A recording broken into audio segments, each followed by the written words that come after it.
Olá pessoal, Fábio Akita, e hoje é um dia especial. Depois de 5 episódios sobre a Coreia do Sul, vamos finalmente chegar ao final dessa jornada com um pequeno tour sobre ICOs. Se você ainda não assistiu os episódios anteriores, pause esse vídeo e faça isso agora pelo link acima. Vamos lá, eu espero.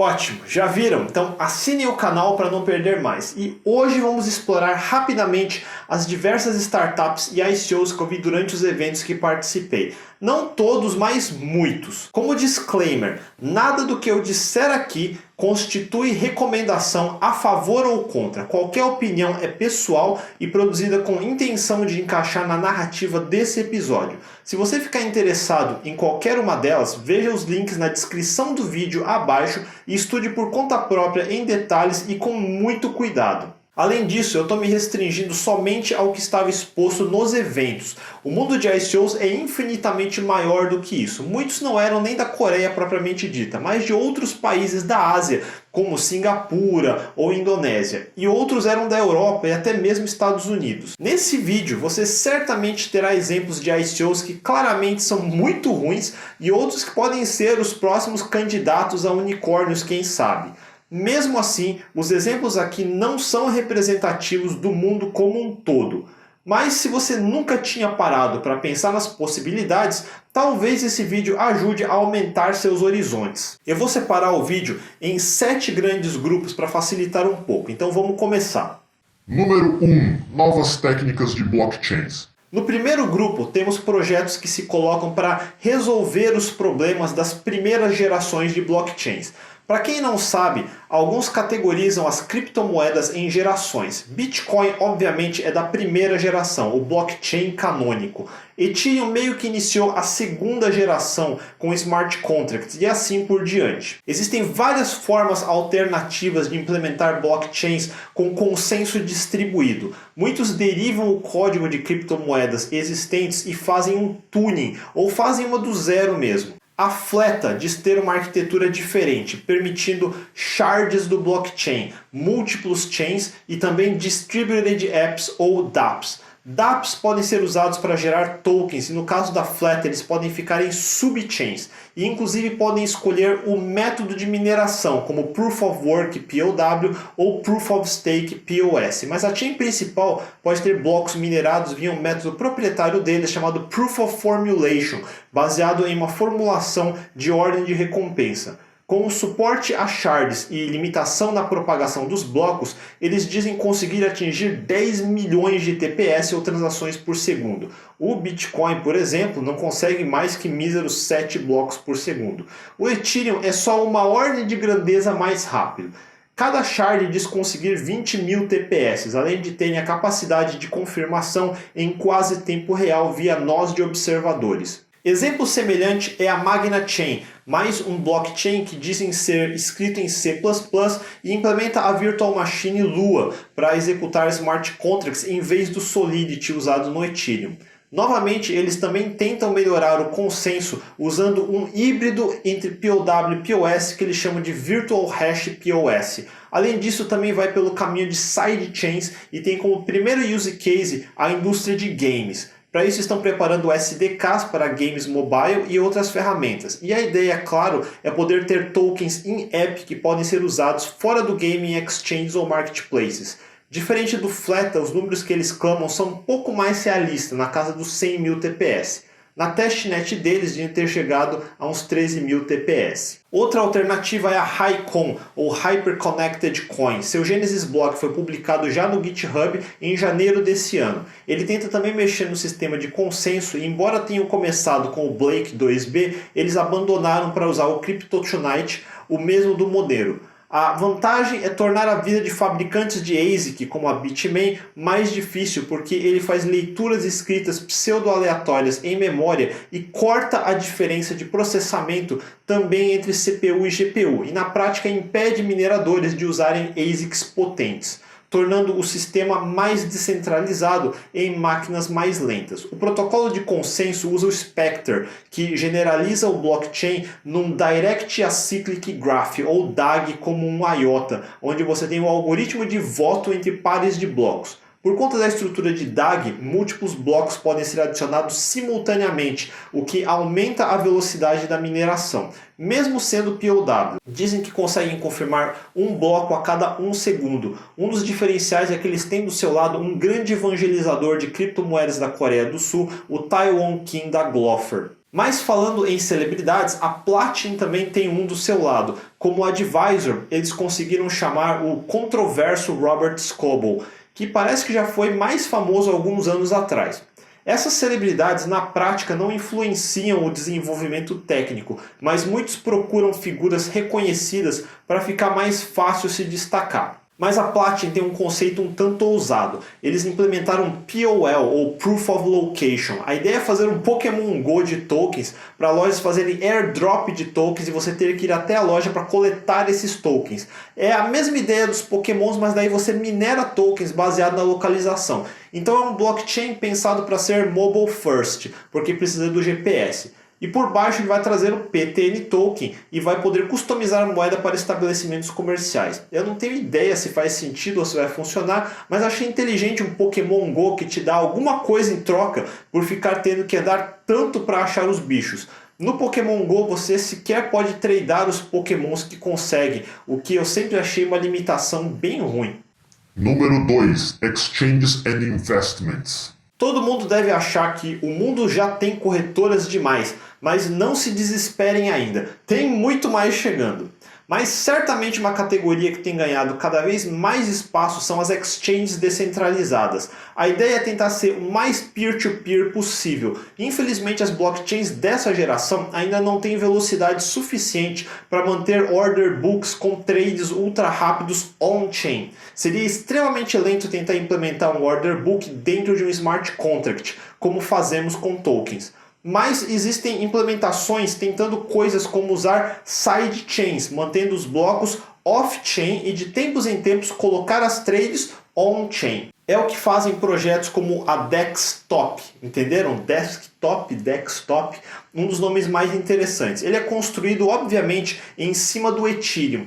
E eles têm uma app de wallet chamada Trust Wallet para iniciar os trades. Já aparecem até no famoso site CoinMarketCap com pelo menos 30 pares de tokens. Mais do que isso, eles são incubados por ninguém menos que a famosa Bitmain, lembram? Dos hardwares ASIC para mineração. E eles fazem o que eu expliquei, um sistema que chamam de ROC, ou Replayed On-Chain. Tecnicamente eles dizem não ter funções de custódia, mas eu não acho que são 100% descentralizados também. Um dos diferenciais é que dizem ter sido auditados pela Bug Bounty, HackerOne, Chain Security e Sentinel Protocol. Outro exemplo parecido é a DX Exchange, onde uma das propostas, em vez de cobrar taxas por transação, eles cobram uma mensalidade fixa, então é marketamente zero fees. Outro diferencial é que dizem serem regulados pela Unidade de Inteligência Financeira da Estônia.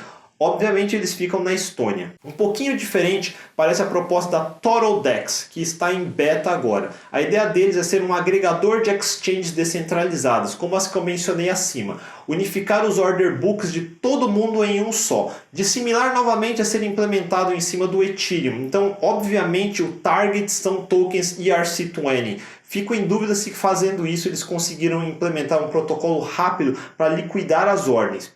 Tecnicamente, eles precisam manter contas abertas em todas as que integram e ter reservas de criptos em todas elas para conseguir fazer as trades serem liquidadas o mais rápido possível. Eu não sei se foi assim que eles implementaram, mas é a única solução que me veio à cabeça. Se depender de transferência on-chain, seria absurdamente lento. Antigamente, havia um app chamado Trade Hero, que é uma exchange simulada com moeda realmente virtual para você aprender a tradear sem risco. Uma excelente ferramenta para quem quer aprender o mundo de trading. E daí eles criaram um novo app, o BitHero, que começa como um simulador, mas daí você pode trocar para tradear criptos de verdade.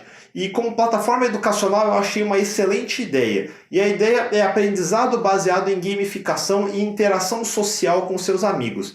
Eles têm um token próprio, claro, o BTH, e um dos investidores é ninguém menos que a Samsung. Até agora, apesar de se chamarem descentralizadas, parece como qualquer outra corretora moderna. Mas aí temos projetos como a EMX, que diz conseguir possibilitar o trading de futuros com cripto, coisa que nenhuma corretora tradicional consegue fazer hoje. Normalmente você é obrigado a ter conta em múltiplas corretoras, vender suas criptos por moeda fiduciária, transferir para outra corretora e aí comprar futuros, outros derivativos e commodities. Isso é extremamente ruim e lento, mas na EMX ele diz facilitar isso dentro de uma mesma corretora. Obviamente ele tem seu próprio token para negociar internamente, o EMX Token. E além disso você pode pegar emprestado de uma margin syndicate ou emprestar a eles para não precisar movimentar suas criptos e ganhar taxas por isso, além de manter os assets dos traders que pegaram emprestado com você como collateral. Me chamou a atenção ter como advisor o Simon King, lembram? CEO da Hashed. E nessa linha ainda temos a Cred, que eu conheci no evento Blockchain Partners como Libra Credit, mas mudaram de nome. E eles dizem ser uma plataforma descentralizada de empréstimo. A ideia é trazer mais acesso a crédito. Então você precisa de moeda fiduciária, tem cripto, mas não quer ter que vender suas posições em cripto. Então você pode deixar suas criptos como colateral em empréstimo.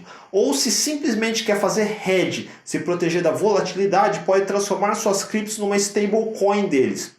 Falta no mundo de exchanges de cripto mais opções de produtos financeiros como os oferecidos pela EMX e pela Cred. Outro detalhe que me chamou a atenção é eles serem incubados na Binance Labs. A Binance também está continuamente pesquisando diferentes produtos para aumentar seu portfólio.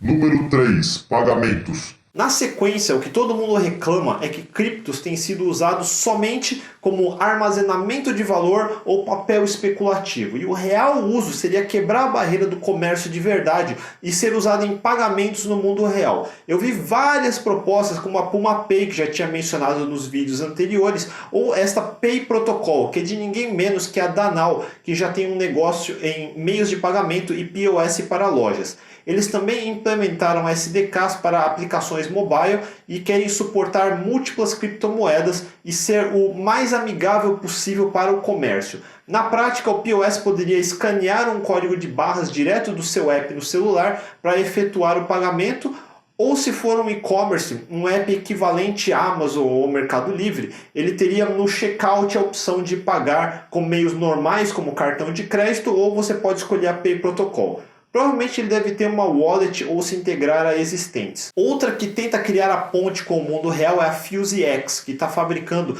cartões de plástico, como os de crédito ou débito que usamos. Eles já fabricaram pelo menos 30 mil unidades e eles têm um microprocessador, uma tela tipo e-paper, bateria recarregável que dura de 45 a 60 dias e 3 botões dentro do espaço que ocupa um cartão de crédito tradicional.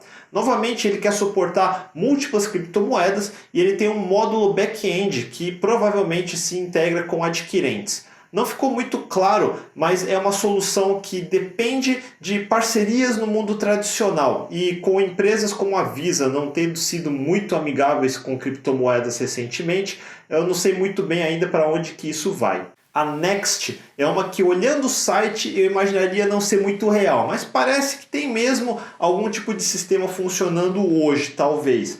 Na prática me pareceu outro fork de Ethereum, um pouco customizado, onde eles inventaram um modelo de confirmação usando 2 tokens ERC20 que eles chamam de NTY e NTF. Nesse sistema, quem quiser participar da mineração precisa de tokens NTF e os FIIs vão baixando até 0 conforme o uso, tipo um Smart Staking. No fim, o usuário dessas tokens baixa um wallet proprietário deles que, segundo reviews na página do Google App Store, não tem tido boas notas não. Na mesma linha temos o COT, ou Currency of the Internet. Eles têm um blockchain próprio implementado na estrutura de um DAG também, de novo como a Raikon, e eles chamam de Trust Chain. A ideia deles é um sistema de scores para promover bom comportamento e penalizar mau comportamento na rede. O objetivo também é chegar em FIIs muito baixo ou zero. No fundo, ele é para ser um blockchain mais genérico, mas a primeira aplicação que eles querem é um meio de pagamento, o COT-Pay. Eu não fiquei assim muito convencido vendo a página deles, mas vejam vocês mesmos. Como a COT, a TOS é outra moeda para pagamentos. Também tem uma wallet e dizem eles ter uma solução pelo menos 10 vezes mais rápida que o Bitcoin, que apesar de ser o mais difundido, é de fato o mais lento de todos. Ele é 3 vezes mais rápido que Ethereum e até 14 vezes mais rápido que isso se usar o modo de pagamento deles. Provavelmente alguma sidechain também. Mas ser 10 ou 100 vezes mais rápido que Bitcoin não é exatamente rápido o suficiente na minha opinião. Mas enfim, é mais uma alternativa. Número 4. Cartório e auditoria. Além de trading e pagamentos, outro grande caso de uso que ouvimos muito falar é a eliminação de cartórios. Cartórios existem como um terceiro que valida um documento entre duas pontas, mas se usarmos blockchains para isso, poderíamos tecnicamente eliminar esse intermediário burocrático. Exemplo disso é a ChainKey, que diz ser uma plataforma que se conecta com a mainnet da Ethereum. Ou você pode usar uma rede privada como Hyperledger ou Grandil. Usa tokens ERC20, SEKI ou GDO como crédito e permite armazenar qualquer arquivo de forma pública ou privada, tipo um Dropbox ou Google Drive, mas com a identidade do arquivo certificado no blockchain. A Orion Vault é uma opção mais especializada, que quer ser uma mistura de IMDb de peças de arte fina junto com o marketplace, cortando os intermediários e levando o artista mais próximo do comprador. O comprador ganha um certificado digital da peça que comprou, que identifica unicamente aquela peça. Na prática, é adicionar um identificador único a uma peça no mundo real, que é outra tendência que muitos já vinham discutindo. E também temos a Evident Proof, que provê serviços de verificação de dados e prova. Eles têm tokens próprios, EPT, por que não? E eles dizem prover provas imutáveis que mantêm encriptado no blockchain.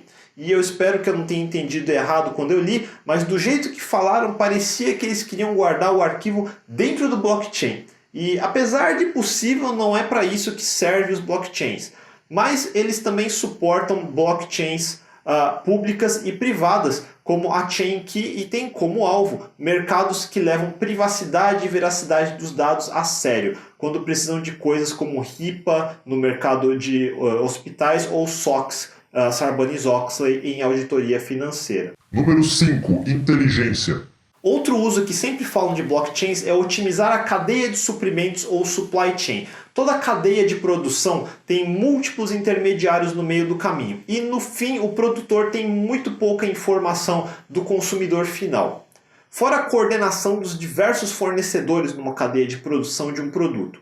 Tudo isso poderia ser otimizado mesmo com blockchains privados, mas tem mais valor ainda se as soluções conseguem se manter públicas sem sacrificar a privacidade dos consumidores. A Hint Chain tem como alvo uma vertical muito específica, no caso, a cadeia de suprimentos de comida, onde eles querem criar perfis de comida, algo mais na linha de data mining. A ideia é catalogar uma estrutura padrão para esse perfil para delinear o que cada consumidor prefere em cada situação para comer, quais são seus hábitos alimentares. E premiar a participação com tokens, claro, e levar esses dados dos produtores no começo da cadeia, que hoje normalmente tem pouco contato e conhecimento do consumidor final. E no futuro adicionar até inteligência artificial para melhorar o lado da produção de comida baseado nesses dados. De fato, eu sei que existe um mercado para esse tipo de dado. Vamos ver se eles conseguem entregar o que prometem. Um pouco diferente é a PEF, que pelo menos à primeira vista parece nada mais do que um sistema de monitoramento de servidores,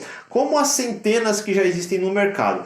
Checar uptime de servidores, monitoramento de performance, monitoramento de ataques de Distributed Denial of Service ou DDoS, testes de interação, etc. Mas em vez de um sistema centralizado, eles querem distribuir os agentes de monitoramento em forma de apps ou plugins de browser, que usuários normais podem instalar e serem recompensados com tokens por prover os dados de monitoramento. Eu até que achei a ideia bem inteligente, porque eles conseguiriam muitos mais pontos de dados de usuários em cenários reais de rede, computador e fornecer dados mais interessantes, se eles conseguirem a adoção. Mais um que quer otimizar a cadeia é a Lucidity, no caso no mundo de advertising. Um dos problemas que os anunciantes enfrentam é não saber qual o real resultado de seus investimentos em campanhas digitais de marketing.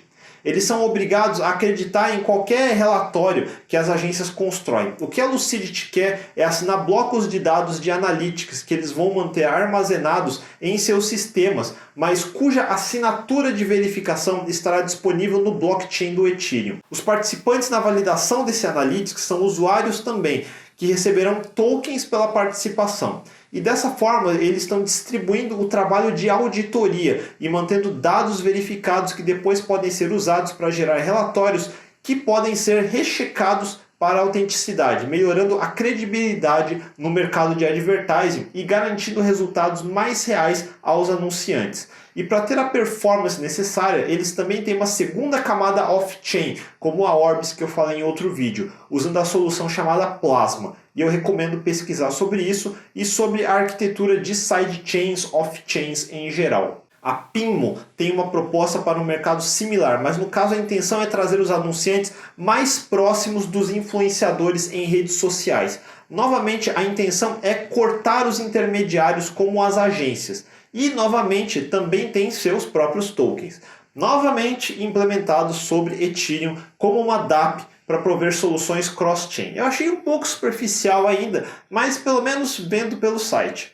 Número 6. Games. Eu já mencionei rapidamente em alguns vídeos, mas games é um target meio óbvio hoje em dia, especialmente pelo enorme mercado de loot crates e in-app purchases que basicamente todo game online hoje em dia tem. Os gamers já estão acostumados a comprar todo tipo de digital assets usando moedas virtuais que eles compram com cartão de crédito e depois usam em marketplaces virtuais fechados dentro do próprio jogo. A GameXCoin quer ser uma moeda universal para games. Eles têm seu próprio blockchain, construído como uma versão customizada do iOS. Então, estão criando SDKs para integrar nos games, tem um gerador de tokens para cada game, wallet e uma exchange descentralizada, onde os jogadores podem tradear os tokens de um game por outro.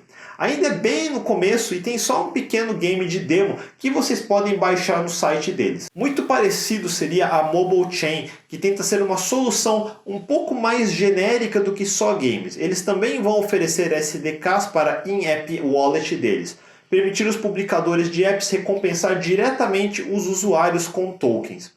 É a solução padrão, em cima de Ethereum, Smart Contracts, Token ERC20 e opções para permitir coisas como recompensa de tokens baseado em localização para lojas físicas, meio como a Platin. E também um pouco parecido a MFAN, mas diferente porque vem da Indonésia, um mercado que parece que cresce rápido no mundo de games na Ásia. Um mercado de 50 milhões de jogadores e o terceiro maior da Ásia. A solução é parecida, tokens em game, cortar intermediários, dar recompensa ao jogador, quanto mais ele joga. E em vez do publicador gastar caro por ad, ele pode pagar direto ao usuário e evitar muitos spams de ads em todos os lugares, dando ads mais direcionados. Diferencial é ter a marca da Agate, que já fez mais de 250 mobile games, e outros parceiros como a Duniaco e Yogurt. Um pouco mais evoluído seria a Chilis, mais voltado para os fãs de esportes. No caso, a ideia é você ser um investidor do seu time de esportes, comprar tokens que dá direito a você ter voz e participar de pesquisas para ajudar a decidir a direção do seu time preferido.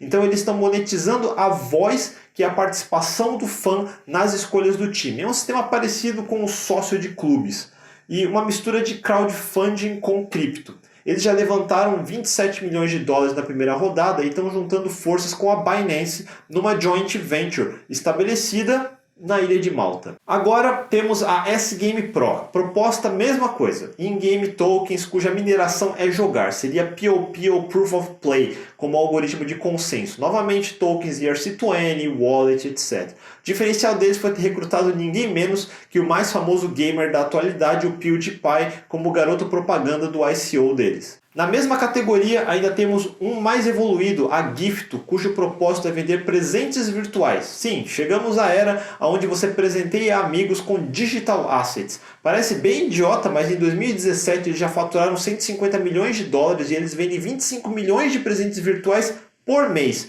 Integram com apps como a UpLive, que é tipo o Periscope da Ásia para streaming, e tem opções de doações para caridade, opções para criadores de presentes virtuais. Já tem mais de 1 milhão de usuários na wallet deles. No caso, eu acho que seria um reverse ICO, porque parece que querem adicionar integração com Ethereum como forma de pagar os criadores de presentes, ou algo assim. E você nota que muitas dessas ICOs trazem alguma celebridade para tentar alguma notoriedade aos projetos, como o PewDiePie, que acabamos de falar, ou Taiwan na HiCon, ou o Robert Scoble na Platin, mas que tal a GCOX, ou Global Crypto Offering Exchange? Como o nome diz, uma exchange, mas cujo propósito é gerar um ecossistema para gerenciar tokens de celebridades. Novamente, a ideia dos fã-clubes como a Chiliz, mas em vez de ser só para esportes, é para celebridades em geral ou celebrity tokens, que pode ser usado para comprar merchandising da sua celebridade favorita, entrar em contato com essa celebridade ou doar para caridade que eles apoiam e coisas desse tipo. No time de fundadores, eles têm celebridades, como o boxeador superstar e senador das Filipinas, Manny Pacquiao, e o ex-jogador de futebol da Inglaterra, Michael Owen. Número 7. Outros. E para a última categoria, vamos começar falando de dois projetos na área de energia. Que tal a Electrify Asia? Parece que em alguns países como Singapura, a eletricidade foi democratizada desde 2001 e qualquer um que consuma mais de 2.000 kWh pode escolher seu fornecedor de energia, coisa que nem ouvimos falar por aqui. Eles querem criar um marketplace onde você pode comprar energia usando o token deles, o ELEC, abrindo o mercado para pequenos produtores. Por exemplo, prédios que têm células solares no teto e queiram vender seu excesso de energia. Eles também estão querendo fabricar o PowerPod, que é basicamente um medidor de saída de energia para pequenos produtores, de forma a medir e executar as trades peer-to-peer em seus smart contracts. É uma ideia interessante em países mais avançados que já estão chegando nesse estágio. No mesmo setor, com outra proposta, é a WePower. No caso, é mais um crowdfunding para projetos de energia renovável. Eles também querem conectar compradores e produtores. E também usam smart contracts, Ethereum e também tem seus próprios tokens de energia. Enfim, bons ou ruins, todos os projetos envolvem tokens, como vocês podem ver. Em comum é que a maioria dos tokens são padrão ERC20, que é uma interface padrão de smart contracts,